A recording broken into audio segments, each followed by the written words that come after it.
Halo,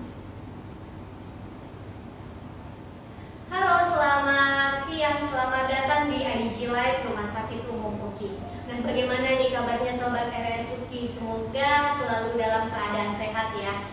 Nah, sebelum memulai aku ingin memperkenalkan diri dulu. Aku Teti dan yang akan menemani kamu Sobat RS UKI di IDG Live kali ini. Dan tentunya aku mau mengucapkan terima kasih bagi Sobat RS UKI yang sudah mau join pada siang hari ini. Dalam memperingati Hari Cuci Tangan Sedunia tanggal 15 Oktober, memang sudah lewat, tapi kita tetap ingin berbagi ilmu tentang pentingnya cuci tangan. Jadi sesuai dengan tema kita, pentingnya mencuci tangan pakai sabun. Dan tentunya kita sudah kedatangan narasumber kita, yaitu Dr. Katarina Dian, yaitu dokter spesialis anak di Rumah Sakit Umum UKI. Kita sapa dulu ya. Halo dokter, gimana kabarnya? Halo, baik. Oke, sebelum kita ngobrol-ngobrol lebih lanjut ya dok ya tentang topik kita pada siang hari ini, mungkin boleh dong dokter perkenalkan diri nih kepada Sobat RS UKI sambil sapa-sapa singkat nih, boleh dong, silakan. Halo Sobat UKI, saya dokter anak dari Rumah Sakit UKI. Ya, saya sudah praktek berkarya di Rumah Sakit UKI ini sejak tahun 2011. Ya, terima kasih untuk UKI sudah memberikan kesempatan saya untuk tampil di IDG Live pada saat hari ini. Tentunya kami juga mengucapkan terima kasih dokter. Jadi karena kesediaan dokter, jadi kita bisa berbagi ilmu bersama dengan Sobat RS UKI ya dokter ya. Bagi Sobat RS UKI yang sudah bergabung, apabila ingin bertanya boleh disampaikan di lewat komen di live dan atau di kolom question ya, supaya nanti bisa langsung dijawab sama dokter Dian sendiri. Baik dokter, nah ini sudah banyak nih ya pertanyaan dok terkait topik kita pada siang hari ini. Mencuci tangan pakai sabun.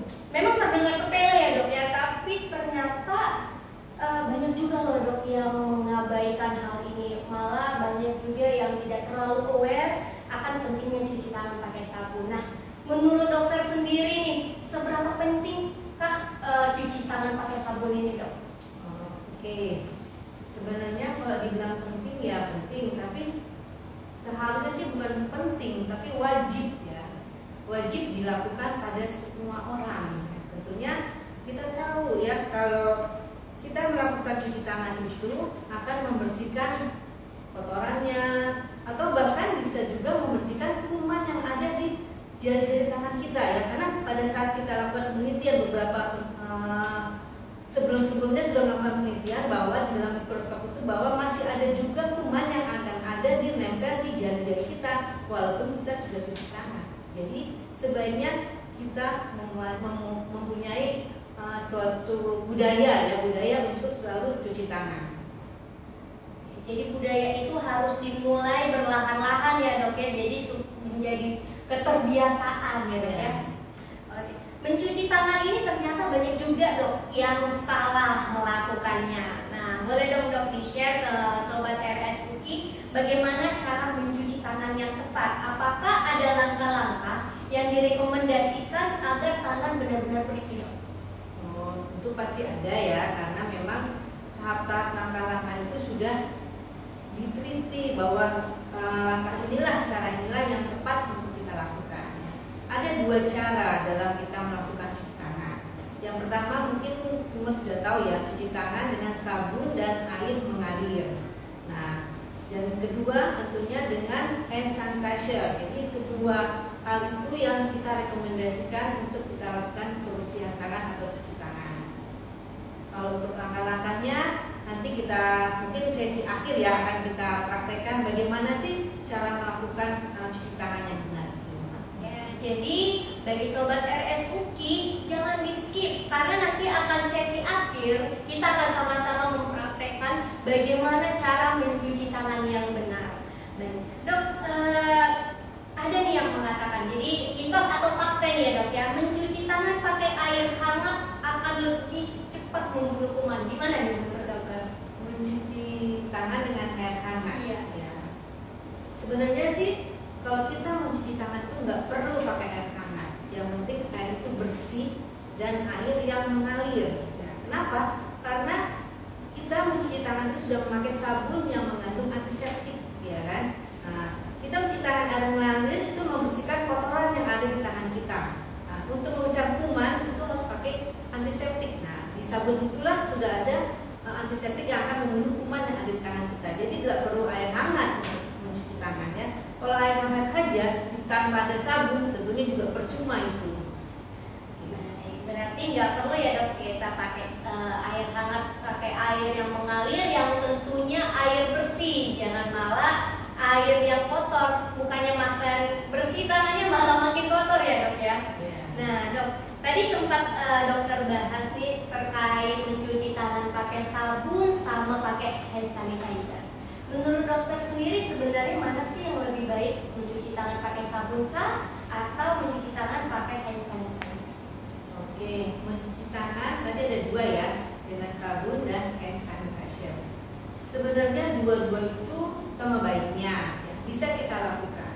Hanya kalau tangan kita kotor, ada kotoran, ada debu, itu tidak bisa kita pakai hand sanitizer tentunya.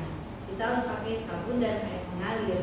Situ aja prinsipnya ya. Jadi keduanya sama bagusnya. Jadi saat kapan kita pakai air sabun, kapan kita hand sanitizer, itu juga harus kita bisa bedakan. Kira-kira perbedaannya apa nih? Boleh di share nggak nih untuk sobat RSUP? Perbedaannya misalnya kita memegang hewan ya, atau memegang kotoran dari bayi, itu tangan kita kan kotor. Nah itu harus pakai sabun. Tapi kalau kita hanya memegang pintu atau mungkin dari kamar mandi gitu yang sudah bersih, tapi kita mau melakukan tindakan misalnya mau makan, atau kita juga bisa juga pakai sanitizer kan tangan kita sudah bersih, jadi tidak ada noda-noda di telapak tangan kita. Itu aja prinsipnya. Jadi benar, sudah jelas ya sobat RSUP bahwa mencuci tangan menggunakan sabun sama hand sanitizer itu ada waktu-waktu yang berbeda.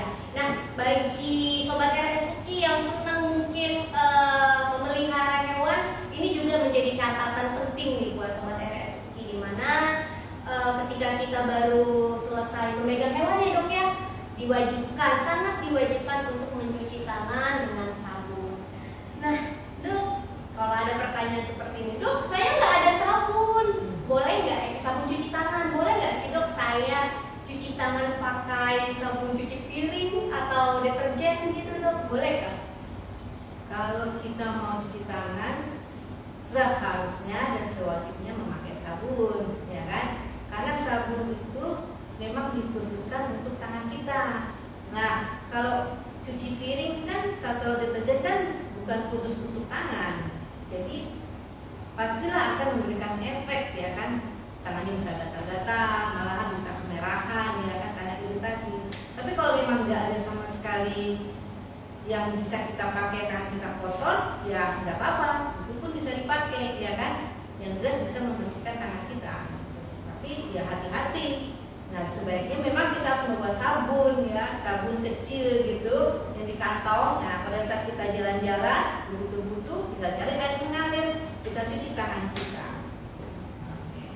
Jadi ilmu baru juga nih. Jadi bagi sobat RSUP, baik di tempat kerja, baik di tempat umum atau di mall, tempat bermain ataupun di mana aja, ketika kita berpergian, sangat wajib itu untuk membawa botol kecil untuk sabun cuci tangan. Karena kan kita nggak tahu nih ya sobat RSUP bahwa ketika kita berada di suatu tempat apakah ada sabun cuci tangannya atau enggak ya dok ya, karena ada beberapa tempat yang memang tidak menyediakan atau bahkan tidak peduli bahwa sabun itu sangat penting saat kita mencuci tangan. Jadi itu penting banget ya sobat RSUP. Nah dok, sebagai dokter anak nih ya dok ya, mungkin ini banyak nih dok pertanyaan bagi para orang tua.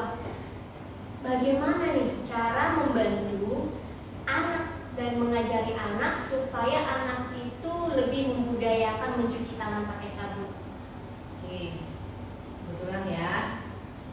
Kalau kita mengajarkan seorang anak, kita pertama itu harus kasih tahu dulu apa sih tujuan yang akan kita lakukan ini, ya kan? Kita ceritakan tujuan kita mencuci tangan apa, supaya bersih, supaya sehat ya, supaya bisa main, bisa bermain, tidak sakit ya.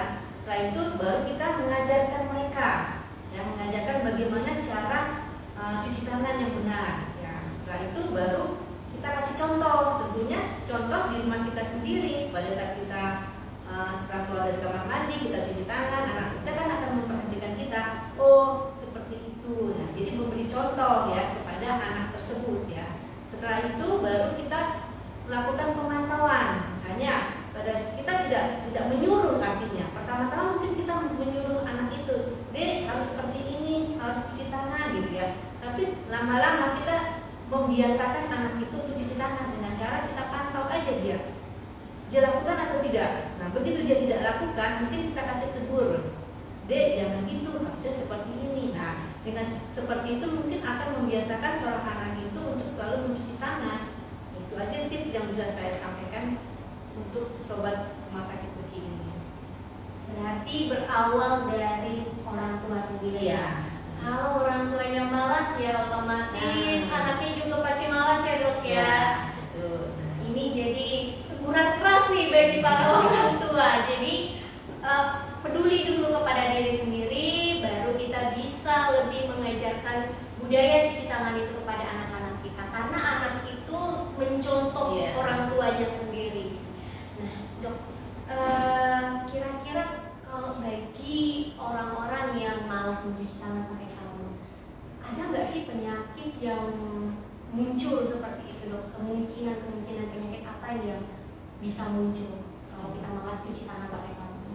Kalau kita malas mencuci tangan, pastilah kuman yang ada di tangan kita, yang tadinya kumannya pasti ada nih di tangan kita, tapi nggak banyak, ya kan? Terus kita nggak mencuci, makin tumbuhlah kuman itu di dalam tangan kita, ya kan? Kemudian kita memegang sesuatu, misalnya memegang hewan yang ada kumannya di situ. Biasanya hewan-hewan biasanya suka membawa bibit penyakit ya. Nah, itu dia akan nempel di tangan kita. Nah, pada saat kita akan makan misalnya, ya kan? Disitulah mulai terjadi infeksi, entah bakteri, entah apa yang ada di tubuh hewan tersebut. Karena hewan itu kan memang tidak setiap hari mandi ya. Ya kan, kadang-kadang buang sesuatu pun dia nggak ngerti apa itu, ya kan? Jadi ya memang hati-hati, banyak penyakit yang ada di tangan kita. Jadi sesering mungkin, tapi nggak sering juga ya. Benda sesuatu terus kita cuci tangan itu nggak perlu juga, ya kan? Jadi ada saat-saat momen-momen tertentu kita harus melakukan cuci tangan. Berarti kalau cuma menyentuh aja bisa kita atasi dengan hand sanitizer kali ya dok ya.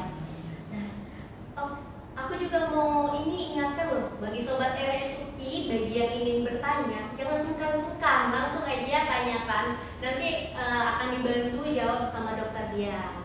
Apalagi nih untuk para orang tua, apabila ada yang ingin ditanyakan terkait kesehatan anak untuk khususnya topik kita pada siang hari ini, disampaikan aja di kolom question ya. Oke, dok, di beberapa tempat umum nih ya dok ya, kadang ada yang menyediakan tisu, pengering tangan, atau bahkan handuk pun ada. Nah, menurut dokter ini mengeringkan tangan pakai handuk, kita kan tahu nih namanya tempat umum tidak hanya satu atau dua, bisa banyak orang yang menggunakan itu dok. Kira-kira efektif nggak sih dok kalau kita mengeringkan tangan di tempat umum memakai handuk? Mengeringkan tangan di tempat umum memakai handuk, ya kan? Memang standar kalau kita mengeringkan tangan itu memakai pengering ya, yang ada listriknya. Kita taruh tangan, tinggal mesinnya jalan, hangat, kita kering, enak itu. Kita tidak menyentuh apa-apa di situ kan. Nah, kemudian dengan tisu ya, itu juga bisa. Tisu juga bagus sama aja, tapi tisu yang bisa menyerap air di tangan kita. Karena ada beberapa banyak tisu ya, kayak tisu muka itu tipis banget ya. Nah, biasanya kalau di rumah sakit atau di rumah makan kadang-kadang menyediakan juga tisu yang tebal. Nah, tisu yang tebal itu, nah tisu itu, kertas itu banyak sekali menyerap air sehingga lebih efektif lagi ya untuk mengeringkan tangan kita. Nah, kalau pakai handuk zaman dulu memang kita sering lihat ya handuk ya, handuk gantung gitu ya. Tapi setelah masa pandemi pandemi ini kayaknya udah nggak ada yang seperti itu, ya kan? Mereka bahkan sudah ada, nggak ada lagi tuh handuk-handuk, ya kan? Itu pengering tangan ya, pengering tangan. Mungkin kalau pakai handuk itu mesti satu handuk satu orang, nanti berapa banyak yang harus disediakan handuk gitu kan? Siapa yang cuci ya dok ya? Jadi rugi nanti. Iya benar. Nah, jadi ya itu, jadi memakai tisu atau memakai pengering itu sudah bagus. Berarti lebih direkomendasikan pakai tisu ataupun pengering ya. Kalau Ya. ada handuk mungkin lebih baik kering sendiri kali ya dok ya. Jangan pakai tangan, jangan pakai apa? Iya baju itu sering banget kalau dok. Oh, kacau itu ya. Iya dok. Pada bersih jadi kotor lagi. Iya, jadi memakai baju pun sebenarnya tidak direkomendasikan, lebih baiknya kering sendiri Iya, ya dok ya. matahari ya ini ya. Iya.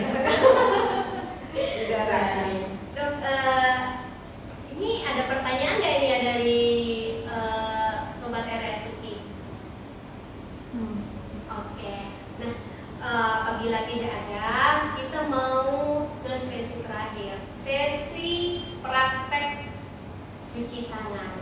Oke dok, mungkin dokter bisa praktekkan kali ya kepada sobat RSUI langkah-langkah cuci tangan yang benar. Nanti sobat RSUI bisa mengikuti ya.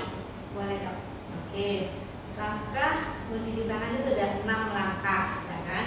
Yang pertama kita sediakan dulu nih, kita mau pakai apa? Pakai sabun dengan air mengalir atau pakai hand sanitizer, ya kan? Pakai sabun dengan air mengalir, kita letakkan sabun di telapak tangan kita. Yang satu, Ada sabun. ya sabun. Kemudian kita gosok telapak kanan kita dengan sabun yang ada di telapak, ya kan? Kita gosok-gosok. Kemudian setelah itu gosok punggungnya, punggung jari, ya kan? Kita gosok punggung jari dengan sela-sela jari, ya kan? Sebelah kiri, kemudian kita gosok lagi punggung tangan kanan dan sela-sela jarinya, ya kan?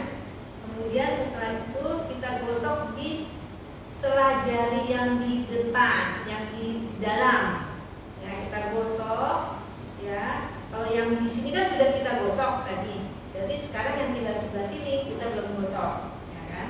Setelah itu kita gosok bagian dalam jarinya, sisi dalamnya, ya kan? Dengan cara mengunci seperti ini.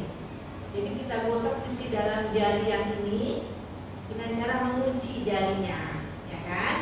Nah, kemudian apalagi yang belum digosok tadi? Jempol kita belum kena, ya kan? Caranya bagaimana? Kita pakai tangan kita yang satu, kita gosok jempol dengan cara berputar ke bawah dengan tangan yang satu, ya kan? Kita putar lagi dengan cara yang satu jempol kita. Kemudian balik lagi tangan ini pakai tangan kiri kita, ya kan? Dengan cara gimana? Dengan cara diputar ke bawah. Ya. Kemudian mana lagi yang belum? Ujung jari kita belum. Ya, caranya bagaimana? Dengan cara taruh tangan kita seperti ini, kemudian kita putar.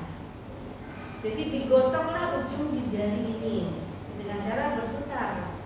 Ya. Kemudian sebelah lagi belum? Yang sini lagi cara berputar. Ya, sehingga semua permukaan jari yang ada di tangan kita sudah bersih, ya kan? Seperti itu. Nah, pemakaian atau waktu yang dibutuhkan untuk kita memakai hand sanitizer itu sekitar 20 sampai 30 detik, ya. Jadi kalau dengan air sabun dan mengalir itu sekitar 40 sampai 60 detik, ya kan? Jadi harus gitu, jangan buru-buru juga, nanti nggak sampai 20 detik pakai hand sanitizer, ya nanti nggak bersih juga, ya. Jadi memang langkah-langkahnya itu sekitar segitu baru efektif. Yang didapatkan pertumbuhan kuman di dalam tangan kita itu sudah minimal mungkin, jadi beresiko untuk infeksi juga kecil, ya. Oke, jadi ini jelas ya ada 6 langkah ya dok ya.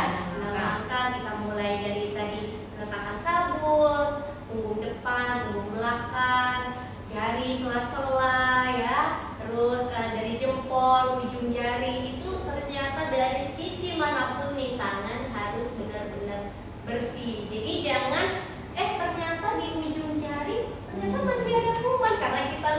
nih langkahnya. Jadi sobat RSUKI, di sini kita banyak belajar nih dari Dokter Dian bagaimana cara mencuci tangan yang benar. Karena aduh sayang sekali sih dok, karena ini terlihat sepele tapi ternyata ini sangat penting banget nih ya dok ya. Oke sobat RSUKI, mungkin kami mau mengucapkan terima kasih kembali lagi buat Dokter Dian yang sudah mau berbagi ilmu di siang hari ini di tengah kesibukannya. Aduh, terima kasih kembali kami ucapkan. Semoga dokter tetap selalu sehat dan tetap setia melayani di Rumah Sakit UKI. Nah, bagi sobat RSUKI yang atau khususnya bagi para orang tua yang ingin sekali konsultasi dengan Dokter Katarina Dian, bisa langsung datang sesuai dengan jadwal dokter. Jadi jadwal Dokter Dian di Rumah Sakit UKI itu Senin sampai Sabtu ya dok ya? Ya, Senin sampai Sabtu pagi ya. Pagi, jangan siang. Kalau siang udah nggak jumpa lagi. Kalau siang sama sore udah nggak jumpa lagi sama Dokter Dian. Jadi Dokter Dian praktek Senin sampai Sabtu, dicatat ya teman-teman sobat RSUKI, dari jam 8 sampai jam 1 ya dok ya? Ya. Nanti apabila ingin bertanya lebih lanjut terkait konsultasi dengan Dokter Dian ataupun dengan dokter-dokter spesialis lainnya, teman-teman RSUKI bisa lihat di Instagram Rumah Sakit UKI atau nge-WA, menghubungi melalui WA official Rumah Sakit UKI yang ada di link Instagram Rumah Sakit UKI. Dan tentunya akan banyak informasi-informasi kesehatan yang akan kita update untuk kedepannya. Nah, untuk teman-teman sobat RSU juga yang sudah join, terima kasih untuk waktunya, untuk kesempatannya. Semoga ilmu yang dibagikan pada siang hari ini bermanfaat. Dan akhir kata saya Teti dan Dokter Dian mengucapkan selamat terima kasih dan selamat siang dan sampai jumpa di IG Live selanjutnya. Bye bye. Salam. Ayo biasakan cuci tangan. Biasakan cuci tangan dengan sabun dan air mengalir. Oke.